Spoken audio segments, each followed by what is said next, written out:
Hello, and welcome back to the spoilerCast, the show where we talk about movies and we don't care about spoiling them. And welcome to this year's giant summer extravaganza. You see, we're at the beach, but we're still recording for you.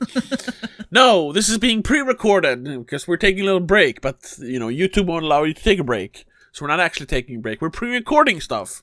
Yes. So for the next 5 weeks, including this, we're gonna do lists. Everyone's favorite top 10 lists of top 10 things you won't believe. Number 8, because it's very clickbaity.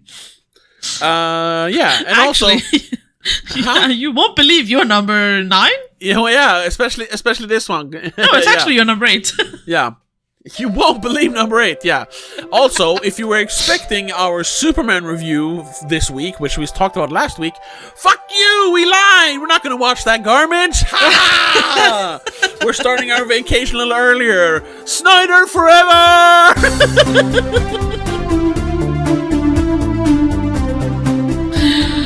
Anyway...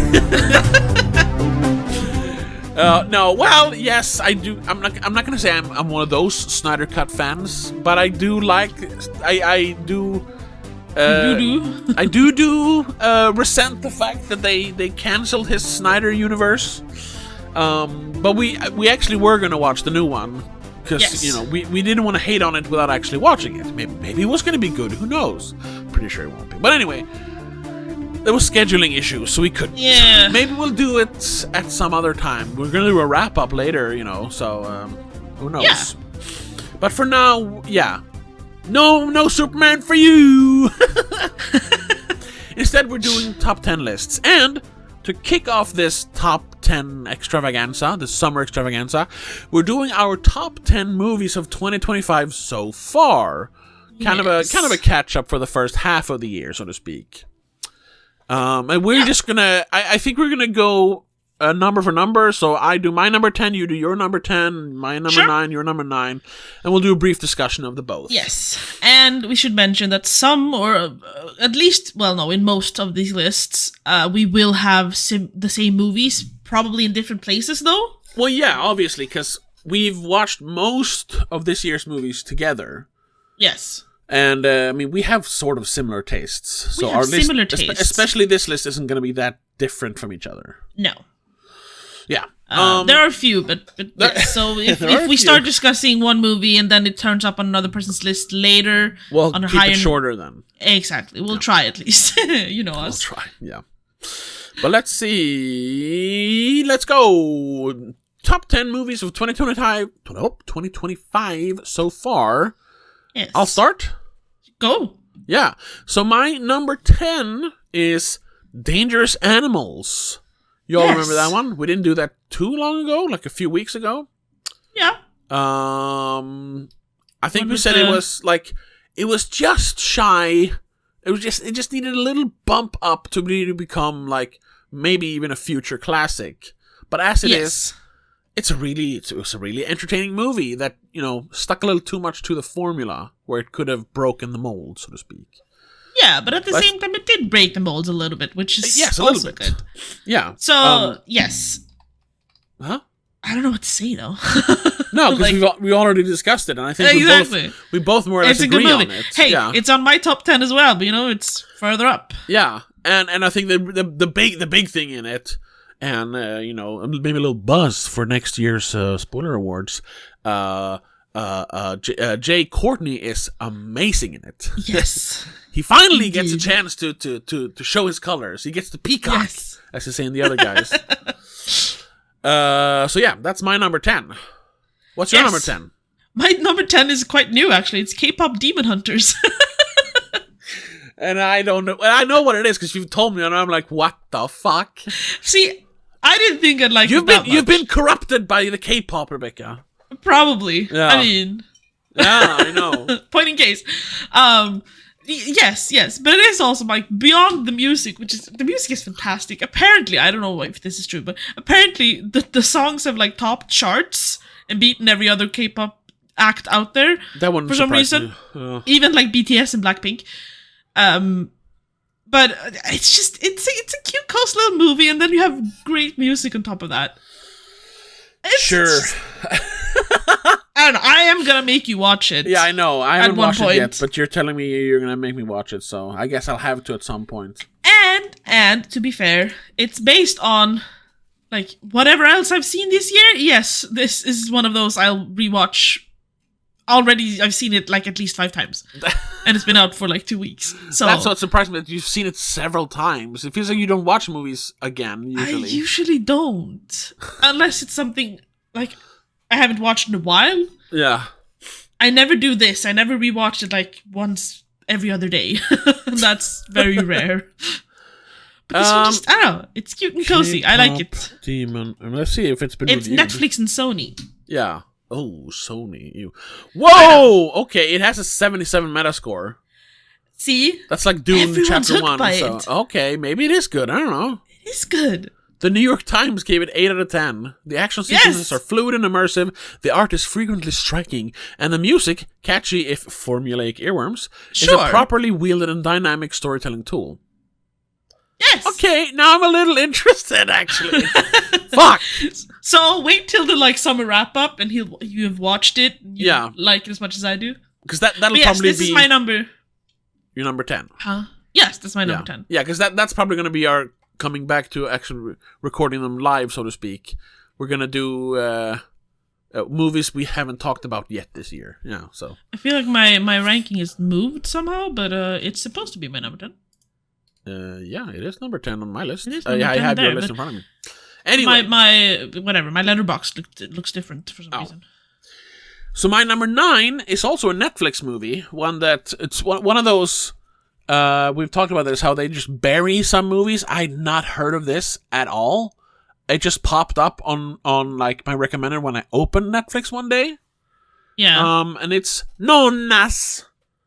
Nonnas. I don't even have people heard. Do people know what that movie is? I don't know. Yeah, because it's not like an obscure indie movie. It has a bunch of stars in it, but it feels like they've made no effort to advertise it. It's a cozy little drama comedy, I guess you have to say, starring Vince Vaughn and a bunch of old ladies. Yeah. Hold on, let me see.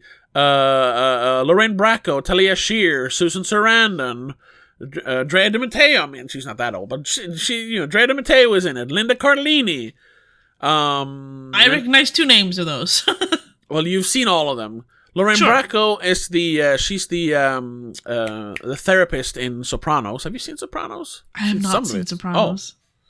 She's the wife in Goodfellas. I have not seen Goodfellas. What? Not that I know, at least. Oh my god. Okay. Talia Shear, of course, is Rocky's wife. Sure. Adrian! You know that. Yeah, okay, yeah.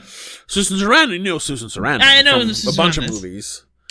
Linda Cardellini is the girl in what's that TV show? She's done a bunch of movies. I recognize. Yeah, she's done a bunch of movies. She's but she usually turns up in those wife roles in like Adam Sandler movies, and she's in Daddy's Home. She's the wife to Will Ferrell. Yes. The mom of the kids. Yeah. Yes. That's probably where you know her from. And Drea De Matteo. Well, you hadn't seen. Okay. Drea De Matteo plays the girlfriend of the fuck is his name? Christopher in Sopranos, but you won't know that. Joe Manganiello, Magic Mike. Yes. He's the friend in Pee-wee's big movie, whatever it's called, the Return movie.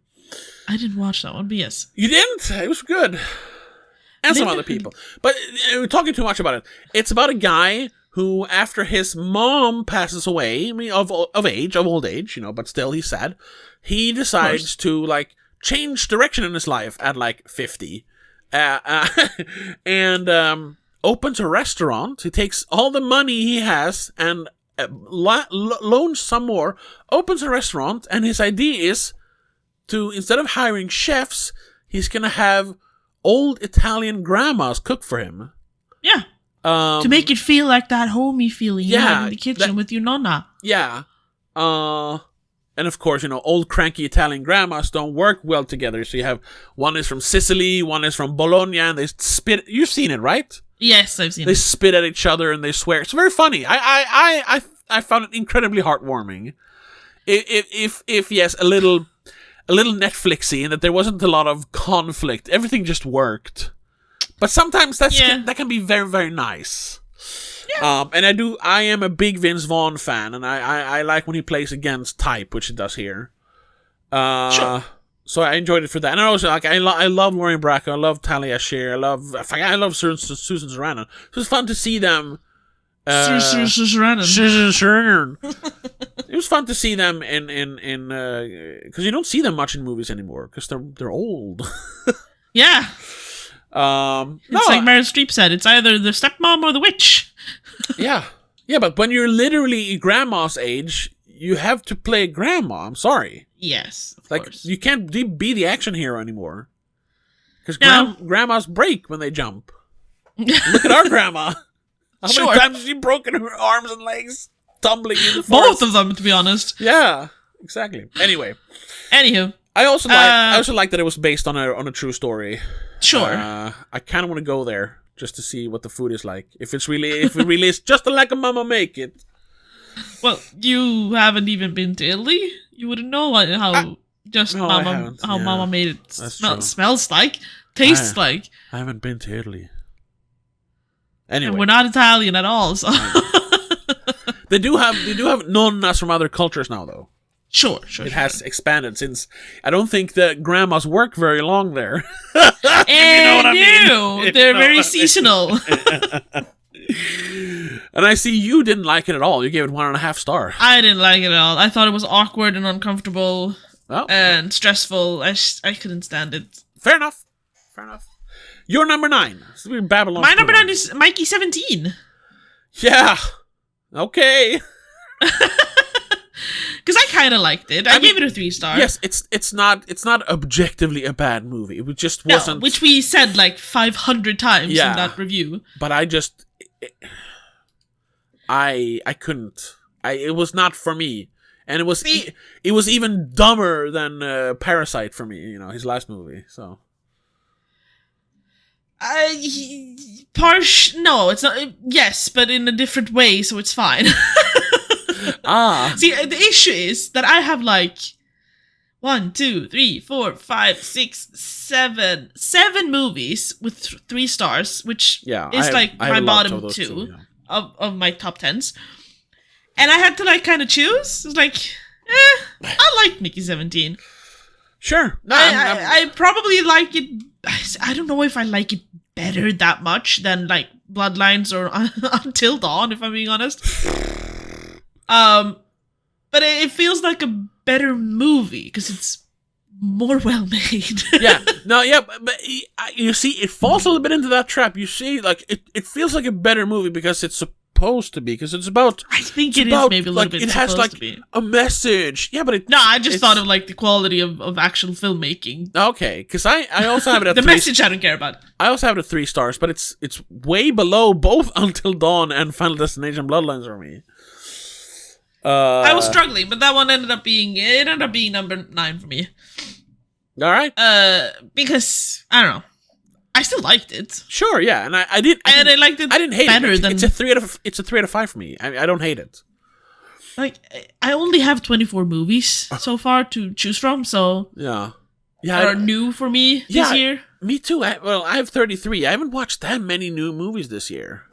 But I mean, half the year is left, so I usually end up around 70. So yeah, I'm kind of on par to. And there's usually a lot more during summer, so we'll have a bunch after summer. And of course, a lot of catching up in the end of the year. When I missed that one. Oh, I missed that one. Yeah, that's true. Exactly. True. Anyway, yeah, okay. So that's your number 9, Mickey 17. That's my number 9. Yes. Could I have? Yeah, I could have put it on my number 17, but that wouldn't be fair. It's on my number 23. So. Okay. My number 8 is yes. And this is I put this in and then I put a question mark next to it. But for me, number 8 is Snow White. Yeah. Listen, we talked about this. We didn't do a full review, but I talked about it, right? No, I think we did do a full review because we like argued for an hour. Oh, we did. Of course we did, because that's why we watched it. Otherwise, we wouldn't watch it. Yeah, even though we watched it separately. I think that's why you're. That's one of the few it. we watched separately. Yeah. What? Listen, I didn't go in wanting to like it. I didn't go in wanting to dislike it either. But I was like, I'm gonna watch this now. We're watching it for the meme. It's probably gonna be bad, but I'm gonna sit down and I'm gonna give it a fair shake. And when the credits rolled, tears were rolling down my eyes. I was so happy. I thought it was amazing.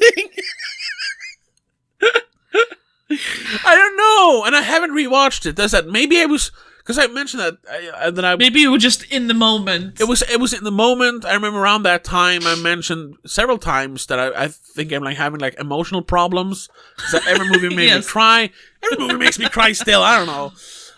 Not every movie, but a lot of movies do. It just did something to me.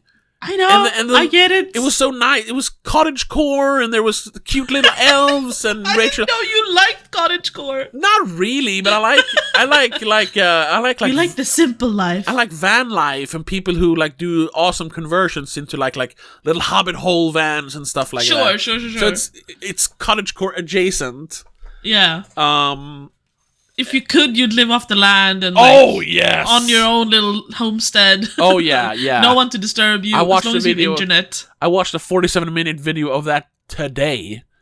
I would love that. Yeah, like grow my own food, being off the grid. Oh my god! And everyone's like, it's actually much harder than I think. Yeah, I know. That's not the point. It's just like it just looks idyllic and serene and nice. I just want to get away from people. Leave me alone! Have the option to come back when you want to. Exactly. Not that has anything to do with Snow White, but no, but I just thought, and I also love that they didn't go the Disney route to make it like an action movie. Yeah, I know. It ends with her talking to the people, and that way convincing them, and winning the hearts of the people. And that way defeating the evil that is the evil stepmother or whatever she is. Sure, the evil queen. I was just like, it just worked for me. So yeah, I'm gonna rewatch it. It's on Disney Plus now, so I can rewatch it. So maybe I won't like it as much, but for now, it's my number 8. I'm sorry. It's blasphemous in my opinion, but sure. Yeah, because you didn't like it at all. How much do you give it? I hated it. I think I gave it like a 1 star or half a star. No, 1.5 actually. 1.5. Okay, yeah. There are worse movies. It's not fair that Nonas is technically underneath that. That's not fair. Nonas was better than Snow White, definitely. No. I need to like edit my ranking a little bit. Yeah. You know, when it's the same ones, you just end up whatever. But your number 8. My number 8 is Karate Kid Legends. And that's right. I had the same thing with Snow that you have with Snow White. Then it's a classic, underdog underdog story. Very formulaic, very simple. It's very nice. It had the good times. It had the bad times. It was like you were rooting for the good guy all the time. Simple, so good. And I'll say this: I didn't hate it. Like we talked about it, I liked it. I gave it 3 stars. It's just like it's one that you really enjoy in the moment, and now I'm just like, whatever. I've totally forgotten. No, that's I'll put it on a Friday. It's one of those when Jeremy Jones does his ranking. It's one of those. I'll forget about this in T-2 days. Yeah, already forgot it. It's one of those. It's fine, but I don't. Whatever. It's a Friday movie for me. Okay. You don't really have to focus, but you sit on the couch with your partner and kind of watch a movie. Yeah, it's a hangout movie, but at the same time, there's so many better hangout movies. Yes, but if I have to choose from this year... Oh, sure. Exactly, which is why it's on this year's top 10 so far. Yeah, sure. Absolutely. Yes. So, number 7. My number 7 is Ballerina. Yes. The John Wick spin-off, which didn't quite live up to the hype of John Wick, of course, but it was still one hell of a ride. God damn.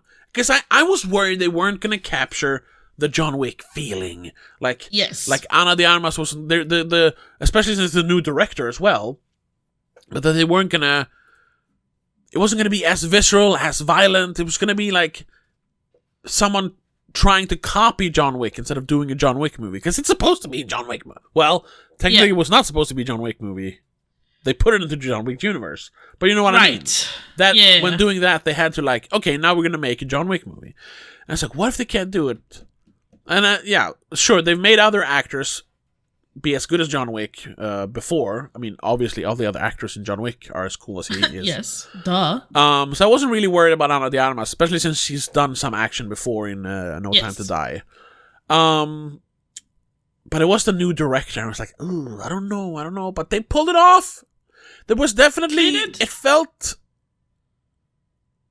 like there was a different feel to some of the gunfight scenes. They weren't as quick, but all the hand-to-hand combat was just spot on.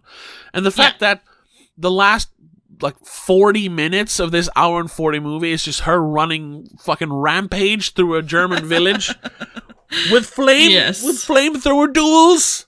That was fucking amazing. Yeah, that was fucking amazing. That's a Friday night hangout movie I could just put on any day. Sure. Yeah, definitely. So that's my number 8, Ballerina. What's your number 8? No, that was your number 7. Oh, that's my number 7. Sorry. What's your number 7? My number 7 is Dangerous Animals. Oh, okay. For all the same reasons that we talked about. Yeah, basically. I mean, I think I don't know if I enjoyed it more than you. Well, maybe. Maybe I enjoyed it a little bit more than you did. Yeah. I gave it 3.5. Because I didn't see any faults with it. I gave it 3.5 as well, though. Because I can agree that it's not the perfect movie.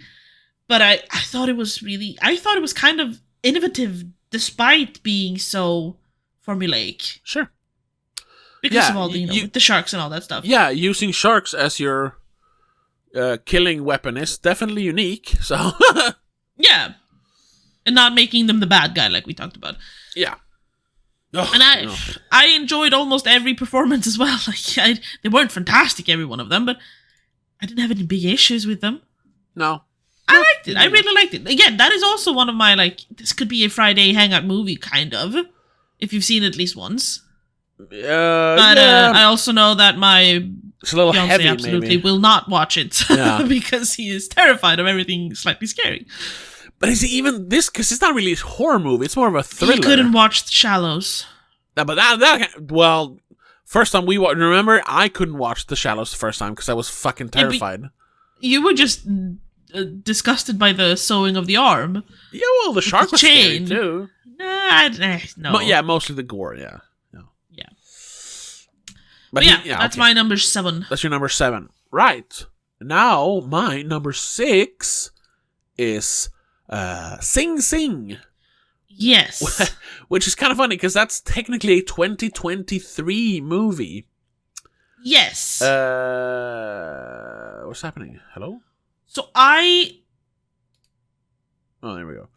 But I didn't have it in my list at first. It was produced in 2023. I think it showed in some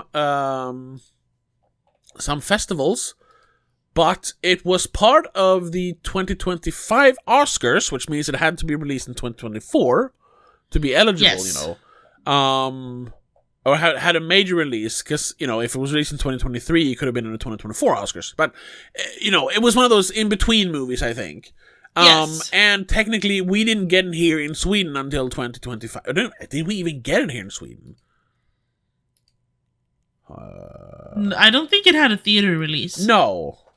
Sing. Just thinking if it was like a festival movie or something. But either way, I remember like seeing like, oh, it's 2023, but through my arbitrary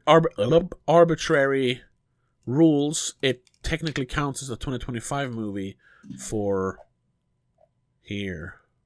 Which is why I didn't actually add it on my 2025 list. Technically, I did it now. It doesn't have a Swedish release, that's the thing. No, but it has a European release. If you look at like some of the few European countries. Yeah. I think only Ireland and Netherlands and Portugal got it in 2024. Yeah. And the only 2023 date it has is TIFF, Toronto International Film Festival. Yeah. September 2023. Other than that, it's all festivals during 2024, even festivals into 2025. Palm Springs was the last one in January 3rd. So a official release would have been in 2025. That's why I counted it as a 2025 movie. Because that's when we have like... I mean, UK and Ireland had it in August 2024 without it being a okay, that's true. Festival. United States as well.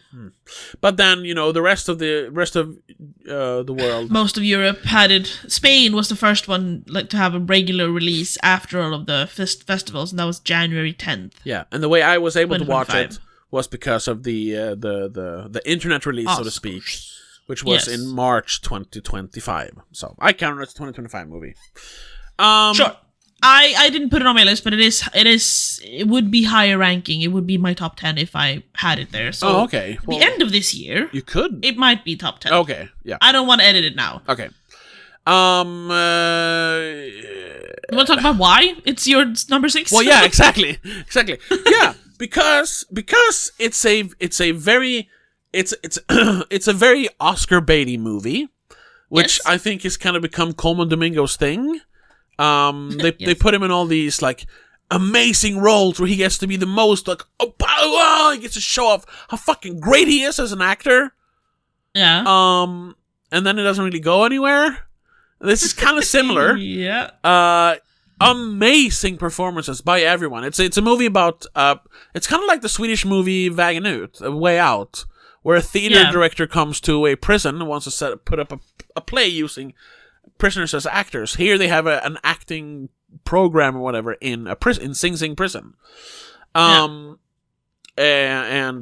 have prisoners in various states of being released or having some time left, having to act, and then having their everyday life in prison affect their performance and stuff like that.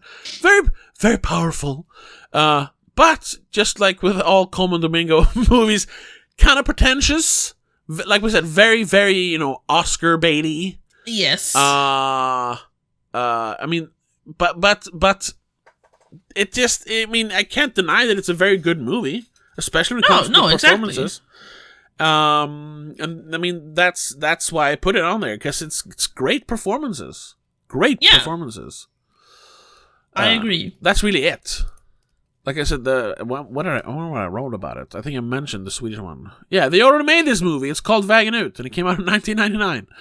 For real though, this was a wonderful movie, full of heart and love and so many amazing performances. Does it feel a bit Oscar baity? No, it feels very Oscar baity. Does it really matter? No, not really. Yeah, that's how I feel. Yeah. So, your number 6. My number 6 is Nosferatu. Nosferatu. Which I just realized is not even on your top 10. Nope. What the hell? I mean, we talked about it. It didn't grab me. I know. I hate it. I don't hate the movie. I hate it. I hate myself for not liking it. 3.5. Yeah, but I have a lot of 3.5s. That's the thing. That's it's true, like at the bottom of 3.5 for me. It's a 3.5 for me too, so to be honest. Yeah. It's just the top of my 3.5. Yeah.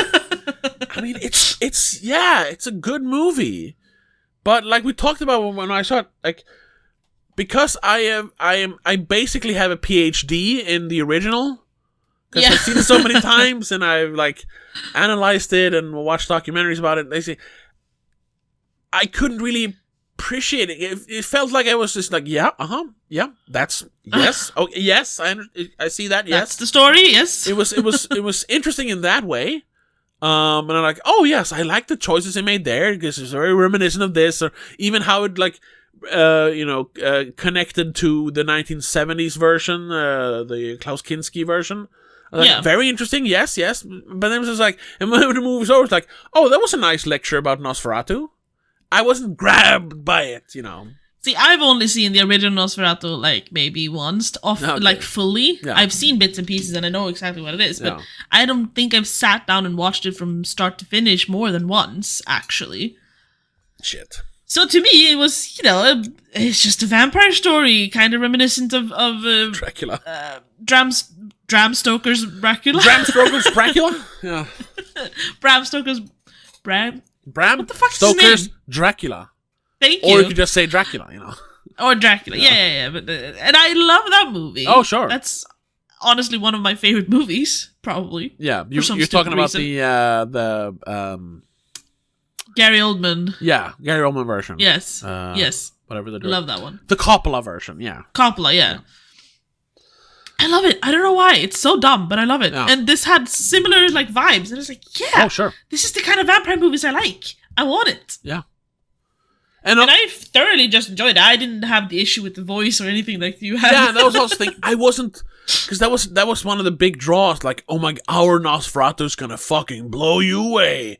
And then I saw it and it was like... I hadn't seen any of that hype, so it didn't bother me. And then I saw it and it was like, he has a mustache. That's silly. It's like, it didn't work for me. I see what they were going for, definitely. But it didn't work for me. I mean, we talked about that. Like... It felt like there's a full episode on that. Yeah, this Nosferatu was trying to hold on to his life. He still wears the the nobleman clothes and he has the classic nobleman mustache and all that. And we're like, but you've been alive for countless centuries. You're supposed to be more like a wraith, like a demon. That's why he's all white and bald and has the weird rat nose and rat teeth. Yeah, he's basically dead. You're not human anymore. Why are you holding on to your humanity? I thought that was a weird choice. Anyway. But I really liked it, so it's still my top 10 so far. Sure. It's number 6 for me. Yes. Your number 5 is... I was going to say, Nosferatu's number 15 for me. Yeah. My number 5 is... Presence. That's the first one you haven't seen, right? Yeah. Yeah. It's a little horror movie. I know which one it is, though, but I haven't seen it. Did it ever... I don't think it had a movie premiere here in Sweden. It didn't, right? No, I don't think it did. I mean, I saw it at the Gothenburg Film Festival, so that's the way I saw it. Yeah. And that's a little workaround, so technically it didn't have a release in Sweden. No, but it had a festival release, so I can still count it. Yeah. Yeah. And it is available to rent. Okay. Through Filmstaden, as it is. Right. And it's the next movie in Steven Soderbergh's weird little iPhone movie series. He's done a bunch of movies. All his latest movies, I think, have been iPhone movies. Yeah. Where I think it started out as a gimmick, can we shoot a real Hollywood movie with an iPhone? Which was Unsane, I think was the first one. Great movie if you haven't seen that one. But then, and the next one, High Flying Bird, I think was the next one.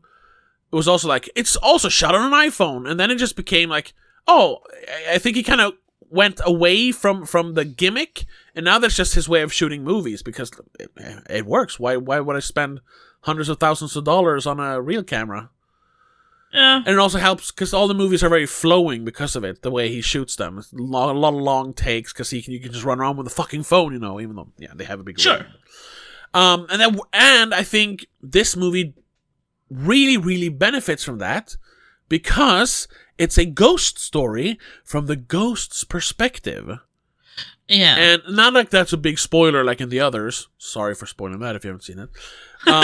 It's in the literal beginning of the movie, you're there's a presence in the house because the family moves in and you see the whole thing is someone looking at them, the way the camera works. And it takes you 4 minutes to realize, it's a ghost. I mean, I think even the poster kind of gives it away. Yeah. And it's that shadow in the corner. So it's a family being haunted, but from the haunter's perspective. Really interesting. Yeah. And then how they play with that formula towards the end is amazing. And it's also one of those movies that it's really good throughout. Yeah. But it has a really super holy fuck moment in the end, which you hadn't really figured out. That's nice. Yeah, so when they... You haven't had a twist like that in a while? No, yeah. So when they explain it, it's both a whoa and also that's really sad moment. Okay. No, kind of. Oh, it's poor ghost, basically. Yeah, well, yeah, sort of, yeah. It's really, really, really good. I highly recommend it. Yeah. It's on my watch list. Yeah. So before the year is over, I'm assuming I'll have to watch it. And you know the best thing about it? It's under 90 minutes. Nice. And it still manages to affect you that much. Yeah. Nice. So that's my number 5. 5. Yes. My number 5 is Sinners. My number 20. Because I really, really, really enjoyed it. Okay. Your number what? My number 20. Oh, 20? Jeez. It's just below Final Destination Bloodlines for me. I gave Sinners 4 stars. I give it 3. Yeah. Like we said in the episode, I thoroughly enjoyed it. I liked, even though it had a bit of a switch in the middle of all of a sudden going from like... American South drama to vampire action? to vampire hunters. What? I kind of liked it. I didn't mind the switch. I didn't think it was too strange, even though I didn't expect the first half to be that calm and quiet, I guess. Yeah. I assumed the vampires would be a bigger part of it. But I still didn't mind it. I really liked it. Yeah. I liked the style. I liked the cinematography. I liked the music. I liked the acting. I liked all of it. Yeah, and to defend my position, I liked it too. I just think it was overhyped. Like, people saying, like, sure, this is one for the ages. In 100 years, no. people are still going to talk about Sinners. Like, no, they won't. No, they won't. And they won't. And I still really liked it, though, and I will talk about it till this year's over. Sure. But after that, probably not. Yeah. And I know it sounds racist when I say it, but I think I said it in that episode. I'll say it again.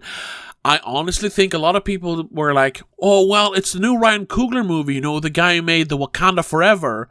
So I guess I have to like it, otherwise I'm a racist. I understand. I still that hold might that be a thing. thought. I think not everyone, and not to the extent that that's the only reason they like it, but I think a lot of people were like, this was a good movie. But I should probably say it's the best movie. Otherwise, I'm a racist. Yeah. That's the feeling. Because, it talks about black lives and that means it's good, struggles, right? And all that.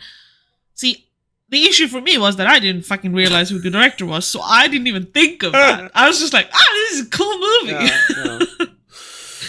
Perks of not always knowing who people are, you know? Sure.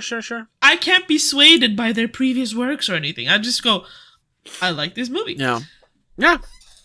Hey, which I did. I really enjoyed it. Still a fine movie. I still kind of listen to the soundtrack every now and then. Okay. A few songs at least. I haven't done that. Yeah, it's really nice.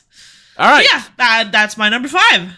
And let's move to my number 4 then, which is Warfare. Yes. Well, we have a full episode on that. Yes. It's one of the most visceral and panic-inducing movie experiences, especially definitely this year, but of all time, I would say. But in general, it tugged on every string you have. Yeah.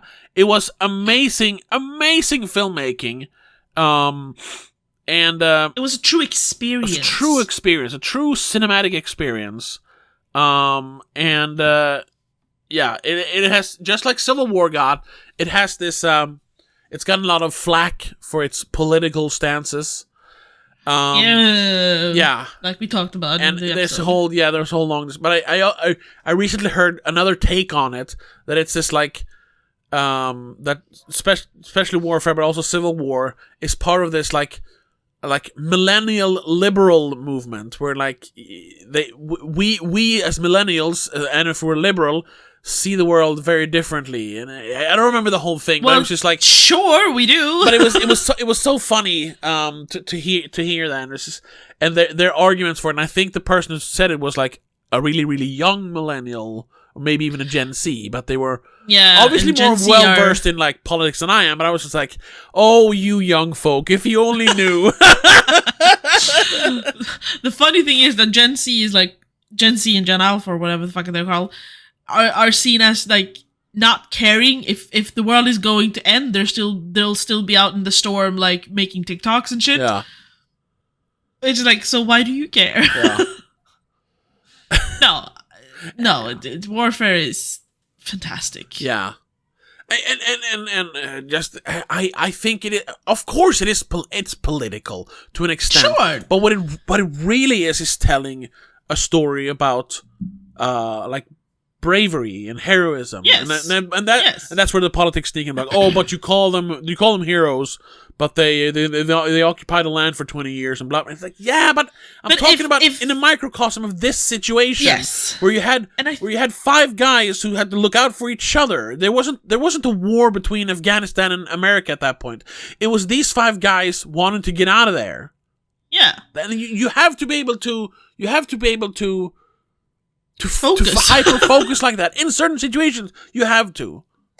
Yeah, and I think we said it in the long episode as well. Like, this is more anti-war than pro-war. Yeah, that was also one of their arguments. It's supposed to scare you a little bit. It's a really bad anti-war movie. Once again, they used the argument that we didn't actually see the victims of the war. It's like, but that's... No, we see these guys being victims of having to fight for something they can't see and being scared and all that shit. Yeah. It's supposed to scare you. But the real victims are the civilians, and they're almost like a comedic bookend to the movie, which I mentioned, the way the dad walks out like, what happened? It's kind of funny. Sure, but it's one thing in the entire movie. Yeah.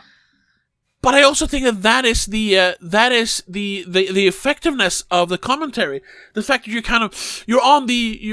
for the entire movie you're on these American soldiers' side, and you're like, oh, you might even go fuck yeah a couple of times when they're like blowing up things and stuff. Show force, and the fucking plane's coming. He's like, oh, holy shit, fuck! But then it ends very anticlimactically. They just get into a couple of tanks, get out of there, everything goes quiet. And like I said, the street fills with the soldiers, the enemy soldiers. You realize, oh, they didn't really do anything. And then you see the family step out and their house is destroyed, and it just stops you dead in your tracks of this like gung ho fuck yeah feeling. You're like, yeah, this was bad. Exactly. And I think it's for modern audiences, it's too subtle of commentary. Like, it's not. You're not saying enough. Of course you are. They wanted the end screen text going like, yes, war is bad. These people lost their homes and lives, and this many people were killed in under this few days. So many civilians lost their family. But that's not what this movie's talking about. No, if you're clever like us, that one scene with a man walking out of their bedroom going, oh no, what happened to my house? That is like enough to make you go, oh shit. It's not only the soldiers suffering, it's everyone else, you know? You have to be clever. You have to have media literacy. Anyway, that's my number 4. My number 4 is Ballerina. Because I liked it. Because it went pew pew and pow pow. And... Yeah. I think that was a fucking badass. It came close to John Wick for me. But only like in the way they showed it was that, yes, but she is much newer, so she's not as great as he is yet. Yeah. But she has potential because she has the same spirit. Oh yeah. And I feel like it was like a good start to what I'm assuming, slightly fearing, is a new trilogy at least. Yeah, I don't know if there are any plans on another. No, Ballerina. I don't know yet either. But it felt like a start to a new story within the John Wick universe, centering around her. And I wouldn't be mad about that. Oppose it, no. As long as it doesn't take place after John Wick 4 and then features John Wick. Exactly. They need to keep the timeline straight because this one was a little bit muddy. A little bit, yeah. It kind of worked, kind of didn't. Though. I don't think they're gonna do any, not at this moment at least, because it cost $90 million, and so far they have grossed $108 million worldwide. So yikes! Yeah, I guess that's considered a flop then, because they probably they probably, as we know with budgets, they probably spent around 150, maybe 180 million, really. So they probably lost money on this. Well, that sucks, but okay. Yeah. I still very, very much enjoyed it, even though I even was fucking tired. I'm waiting on the day I can show everyone else this movie. Oh yeah. I don't know if it's available for like rent or streaming yet. I think no, not here in Sweden. No, I think it's a bit a few months away. I think I even probably after summer or something. Yeah, I think like in the ranking, which isn't really fair, but still in the ranking, I would say this was like on par with the original. And the only reason this is actually last on the list after John Wick 1 is because John Wick 1 was, in hindsight, the start of this fucking amazing franchise. Yes, exactly. Yeah. The only downside on this is that it's not John Wick as the main character. Yeah. Basically. Although other than that, it's fantastic. Although he does show up, and he is just as fucking awesome as he always is. Oh, yes, of course. But we needed more of him for this movie to be better. When he just keeps, like 3 times in that fight, he could have just killed her, but he didn't want to. So he was just, please walk away. I don't want to kill you. She's like, no. And he's like, God damn it. It's so good. So good. And that's when he sees that she has the same, fire that he has. Yes. She's a Baba Yaga. Yeah. No, she's a Kikimora, but still. Anyway. Yeah, well, That's Ballerina. Your number 4. That's Ballerina. That's my number 4. And your number 3? My number 3 is F1, the movie. Yeah. I was going to say our latest, but no, that's not our latest movie we watched. Oh, no. But yeah, the big movie of the summer for me. Wow. Yes. What an experience. I mean, it followed the sports movie / racing movie to a T. To the point where we pointed out that this is literally Talladega Nights, but less funny. Yes. And with more money. Yes. But wow. And recently, our parent, I recommended it to our parents. They went and saw it because they go to the theater maybe twice a year. So but I was like, this is a movie that they can really, it's a dad movie, and even our mom will probably appreciate it. I think I told Mom that at some point. Okay, That's one movie we should all watch. Yeah. And they both loved it. Yes, I know. They called me and told me. Yeah. I mean, god damn, it's so hard to explain. I mean, we talked over an hour about it, so you can watch that. It's just so fucking adrenaline fucking filled. The cinematography is amazing. I'd say it's even better than Top Gun Maverick. Some of the shots, because they get even closer in on the pilots, so to speak, the drivers. And once again, the scene where the hand comes up. Oh my god! Oh my god! So good. So good. Yeah, I mean, this was everything a big summer blockbuster should be, and it also managed to stay away from the whole, because usually you say a big dumb blockbuster. No, this was a big, not clever, but not dumb blockbuster. Yeah.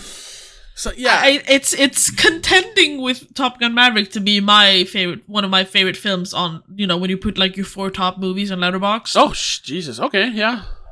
It's contending with Top Gun Maverick to replace that one. Okay. It's so fucking good. Yeah. Just looked up. I was about to say, which is why, but no, it's not. I was gonna say though, but this is though partly produced by Apple, so they don't have to worry too much about the box office. $200 million budget, and so far it has grossed $300 million. So they're probably still losing money on it, which is sad. But I mean, no, the thing is, they're not losing money on it because streaming hasn't started yet. Right. And like we said, it's this Apple, will go well on streaming. Yeah. People are just not going to the movies as much anymore. Yes. So box office isn't a thing in that sense. You need to wait for the streaming numbers to roll in. Yes. And that we're not going to discuss that now, but that is a sad. This is going to be a sad, slow death for cinemas, I think. And I think. Oh yeah, we've had that discussion for a couple of years already. And there was an upswing for a little while, like a year or two back, when everyone went back to the cinemas. But now I think we're back. We're pandemic numbers, and it's sad. It's sad. F1 could have been one of those movies to bring it back, though. But it needed like a partner. It needed a second movie that was that good to like make people go, "Oh, I'm gonna go again." Yeah, it could have been like Oppenheimer and Barbie. Kinda, yeah. You need 2 movies. Jurassic World F1. Although that movie sucked. Say maybe Superman might be the one to bring people back to the movies if it's good. I don't know. I think so, yeah. We'll see about that. But that was your number 3. That's my number 3. F1. My number 3. F1 for fucking awesome one. Yeah. Yeah. My number 3 is Baby Girl. Oh. Because it's God, I don't even know how to explain it. Like, it's amazing. It's amazing. Obviously. Yeah. It's 4.5 stars for me. I don't think when we talked about it, I don't think I had any like proper issues with it. Other than it, I don't remember what I said. It was something. It's one of those like, yeah, there's nothing wrong with it. It's just not my kind of movie. That's where it falls Yeah, a little I think that off. was the thing. Because I fully understand that it is. Hold up. I just searched for it wrong. I fully understand like why people like it. Right. I had one small issue with it because I really like one of the previous movies that Halina Regine has done. Yeah. And the victim mentality she kind of imposes on the woman feels a bit off for me, which is the same thing I said about Instinct. Yeah, but I understand it, and I don't blame her for it. I just felt a little bit like, eesh, but I also think not my kind of thing. Yeah, but I also think I think because of we talked about Instinct, her first proper movie, and this one kind of being like sibling movies. Yeah, this is the upgraded version. Yeah. And I think she's not, when we say victim complex. It's not one of those movies. Here it is, and I think that it's also kind of maybe a problem for some people. Thing. Yeah, that they want to be victims. Yeah, and I know. And they're very conflicted about that because they're supposed to be progressive, which is what girl I understand. Boss kind of women. Which is what I understand. But I also have an issue. Okay. Because I personally can't connect with the whole wanting like submissive thing. I don't get it. No, and that's yeah. Personal preference. That's what you're into. Yeah, exactly. But I fully understand other people liking it. Yeah. I just couldn't that last bit just went, but I personally would not. That's where it lost like half a star. This. As a feminist, I can't support this. I would never call myself a feminist, but yes. You know what I mean, yeah. Yeah. You were just as conflicted as Nicole Kidman was. Yes, exactly. Which is why I was like, this is borderline. It's offensive. So good, but I can't give it 5 stars. Yeah. Because it's wrong. Which is why it ended up on number 3 for me. I couldn't give it. It's not a perfect movie for me. It's not a movie I feel comfortable rewatching too many times. I haven't rewatched it yet. I actually haven't rewatched it yet. Yeah, so. No, I haven't either. It's not a rewatch kind of movie. No. Usually and the way I rank movie, movies, if they have rewatch value, that's half a star extra, first of all. I think this has rewatch value, but it isn't one of those movies you just casually put on. No. Like a rewatch kind of movie for me is definitely more easy to digest. Usually, like F1, like F1, but also F1 is too long. I think, honestly, a little bit. Like a perfect rewatch movie for me is Shaun of the Dead. Yeah, like it's funny. It's not too heavy. It's incredibly clever, which means it's full of details, so you can like discover things even now, 20 years later. You can discover new things about it. And it's like an hour and 40. What are you gonna say? I'm just saying, K-pop demon understand. Yeah. Sure. Yeah. I'll watch it. But about Baby Girl, rewatch value. Yeah, I'll keep my opinions about it. Until it turns up on my list. For me, it's just so shy of being like perfect movie. Yeah, almost. Yeah. It's just that little. In my heart, I can't give it that last half star to make it a 5 out of 5 because it feels wrong. Just feels wrong. Yeah. But that's my number 3. And your number 2? My number 2 is Bird, which is also one I haven't seen. Yeah, an old festival movie I've seen. This one, honestly, my visceral reaction to F1 could probably bump this down to number 3 and make F1 be number 2. But I gotta say, I do, and I know that's maybe it's pretentious to say that, but I do find that there is more There is more value to a movie that explores humanity than a movie that explores fast cars. Sure. So in that way, yeah, I put Bird just over F1 because it is a very beautiful coming of age movie, really. Set in an environment you don't see often, at least not that I have seen it very often, and it has that wonderful, what you don't see that often nowadays, but it has that. It's I don't know if it really has a name, but it's like like a magical reality, kind of like like Liar Liar, to take a super mainstream one, when Jim Carrey all of a sudden can't lie. Yeah. It's not a. It takes place in our world where, fantasy stuff, there are no dragons, there's no people with powers. There's no actual magic. Yeah, there's no actual magic. But his son wishes that for just one day, as he blows out with his birthday candles, his dad can't tell a lie. And then he can't. It's that, what do you call that? I don't know what you call that. Movie magic? I don't know. It's fairy dust. Yeah. I don't know. Yeah, exactly. And Bird has that. Ooh. Because it just for a millisecond injects like, huh? What? But it's not like a troll walks by. No. It's things that happen towards the end. Sure. Where don't spoil it. Yeah, no. Like, is this actually happening, or is this just the way the main character, how she interprets it? Does it all of a sudden become very expressionistic, or does he actually do what he's doing? Yeah. Yeah, it's amazing like that. And we also have amazing performances by Nikia Adams, Franz Rogowski, who plays Bird, and Barry Keoghan, who plays Bug. Nikia Adams, Bailey in the movie, Bailey's father. Amazing. Oh. He's the classic, had kids way too young, and now because of that he's been struggling his entire life.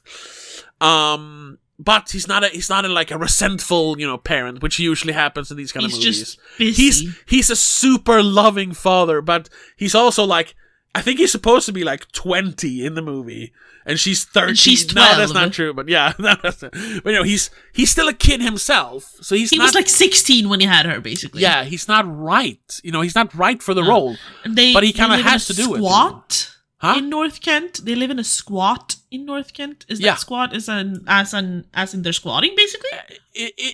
I mean, yes, it is an abandoned building, but it's they still have running water and electricity and stuff like that. It's just they're not.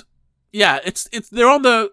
You can't really call them homeless or hobos or vagrants, but it's so weird. And I don't know if that's a specific kind of subclass of poverty in England. I don't know. But it's a very sweet and loving movie. Sure. The AI, Google AI, says it involves occupying a building without the owner's permission, often an abandoned or unoccupied property. Yeah. Yeah, so they're not under threat of Technically, it's trespassing and it's illegal, Technically, yeah, but it's but it is a residential building. Yeah. And it's in the same area where people live in actual buildings that are in poor condition, but they pay rent and stuff like that. Yeah. It sometimes, eventually, the squatters may gain legal rights to the property through adverse possession. Yeah. It's not normal, but it can happen. It feels like that kind of situation since they have they own it by now, but it's not a real proper house yet. The government's you can stay, whatever. Yeah, we don't care. Yeah, we're not gonna do anything about it anyway. It's in the slums. We don't care. Yeah. Okay, yeah. Yeah, so it's amazing. You should check it out. Everyone should check it out. I have to before the year's over. I guess, yeah. All of our top 10s are obviously gonna be, you need to watch them because we need to maybe put them in the awards. This is a good precursor to the awards, yeah. Yes. Your number 2. My number 2. Now, I struggled for a bit between number 1 and number 2. They're both 5 stars for me. I put F1 as number 2. Okay. Even though it has... Oh, I know what... Okay, yeah. Even though it has rewatch value, it's more easily digested, it's fucking awesome. It's more of a like Maverick. It's more of a feel good movie, even though it has some ups and downs and all that stuff. Yeah. But because it is technically slightly simpler, like I said, here it lost. Yeah, it lost a space. It didn't lose a star or even half one. No. It just lost a placement. It just became number 2 instead of number 1. Yeah. Because it is truly an amazing movie. Oh yeah, it is. It is. Every year since we started doing the spoiler awards, we've had like this one movie that just blows everything else out of the water. Yeah. This one is up there. Oh yeah, it's very much up there. I agree. It is a contender. It's 1 out of 2 for me. Like. Yeah. Well, not any other year, but for you, if it wasn't for that one, I know which movie you're gonna have for number 1 now. Yeah. If it wasn't for that one, F1 would have been a clear winner for you. Oh yes. Yeah. Oh yes. Almost it would have been for me movie as well. of the year. Yeah. Almost for me as well. But as it is, there is one with slightly more substance for you. Yeah, exactly. Yes. So let's do my number 1 then. Yes. And my number 1 is Baby Girl. Yes. For all the reasons you mentioned, but I don't have a bit more. because I don't have a problem with the lady being submissive. No, you ain't the lady. And that's what made it just that more like exciting for me, because I was like tantalizing. Ew. I know. But I also think from a feminist perspective, I think it is important to show that. Of course. Because they also make a very clear distinction that she does not want to subjugate herself all the time. Like, she is a go-getter. She's a boss. She is a girl boss. She is a girl boss, for better or for worse. She's a girl boss. But when it comes to your your sexual preferences are very important. It's a very big part of like what makes you enjoy life.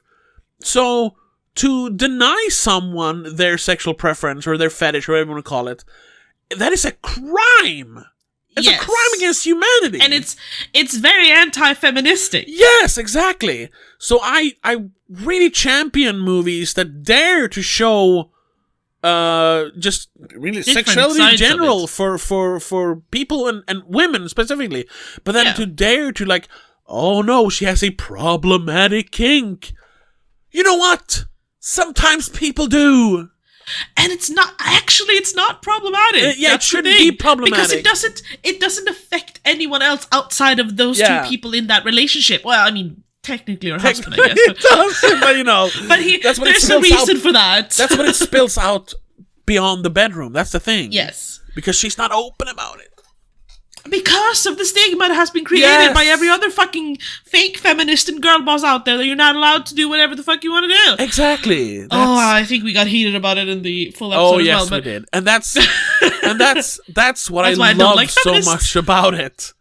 But I also on a more visceral level, I enjoyed it too. Stop. Anyway, I don't blame you. I mean, she's gorgeous. He's gorgeous. Who cares? Like I told you, I was watching it. We watched it separately, which was nice. Yes. And I only had, because I watched like a matinee, so it was just old people in my cinema. Theater. And we were all kind of spread out, and I was just like, almost from the first scene, I was just like, the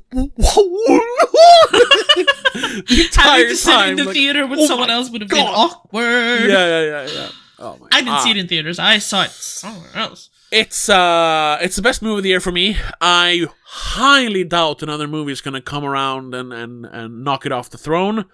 And like, if I go back 5 years, it might be up there as one of the, maybe the best in the last 5 years. Maybe.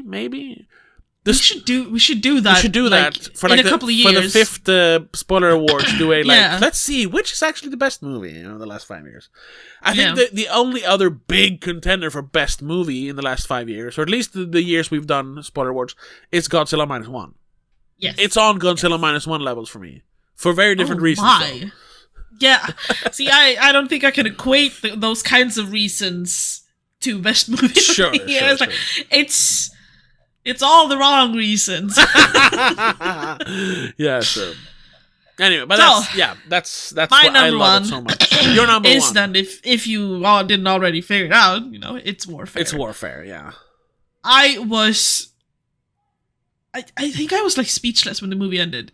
Yeah, it affected you more than I thought it would. Yeah. I was like,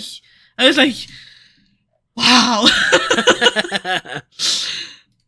And I haven't thought about it a lot since, but every time it like comes up for some reason on like Letterboxd or when I was writing this list, I was like, I love it, but I don't know if I can rewatch it.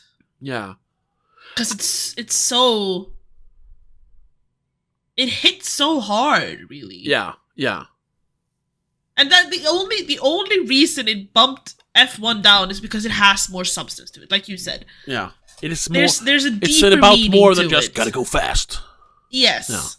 There's a deeper meaning to it, and the way we saw that meaning, it makes it a really good movie that actually is like important for people to watch if they understand that meaning. If they only see the other one, then fuck off. Yeah, if they're not so wrapped up in their own political agendas. Yeah, exactly. Then fuck off. Yeah. If you watch it with an open mind and you can see the struggles of the individuals, then yes. So deep, profound, so good. I agree. I 100% agree. And that is why it's my number one.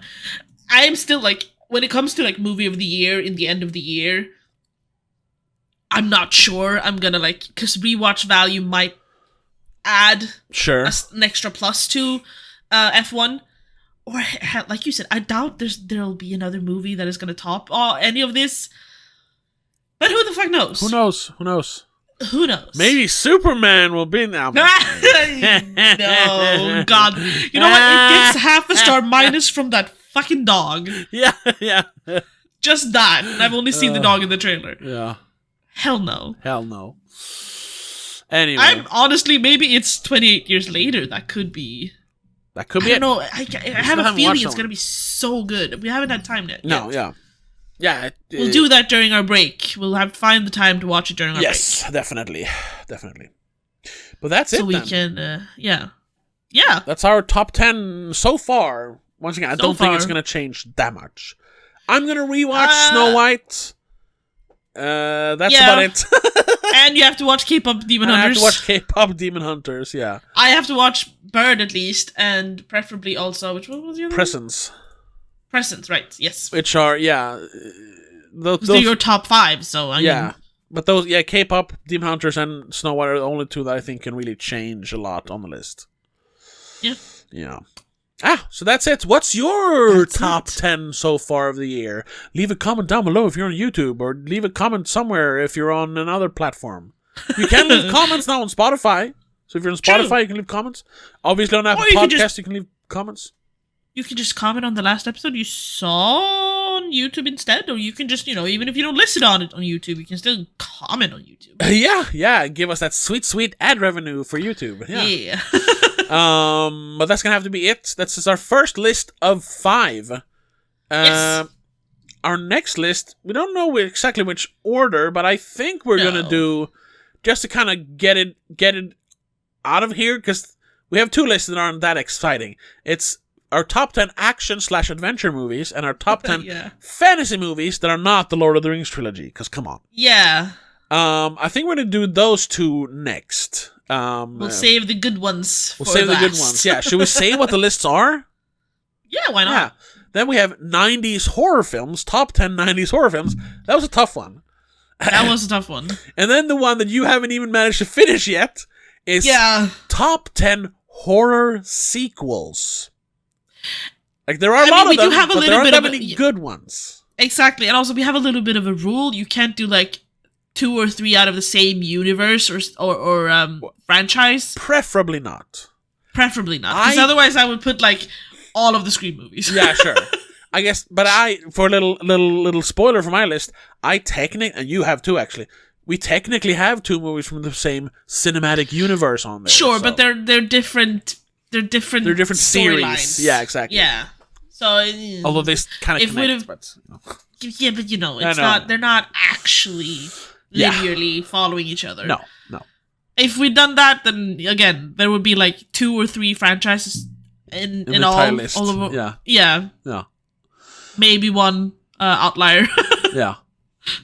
No, yeah. So, we're gonna. That's gonna be. I think that's gonna be the last one. The top 10 horror sequels, because that's yes, because it's cool the most one. difficult one. Yeah.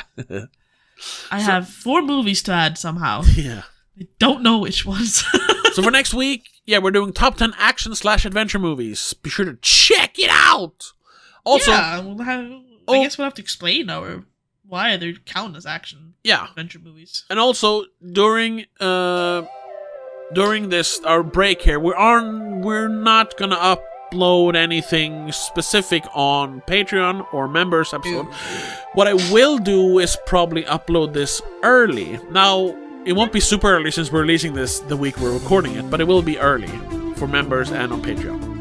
And, if we stumble across a movie we really want to talk about, maybe we'll pre-record that and put it as a member thing. Yeah, of course. If it happens. But that's... No promises. Yeah, no promises.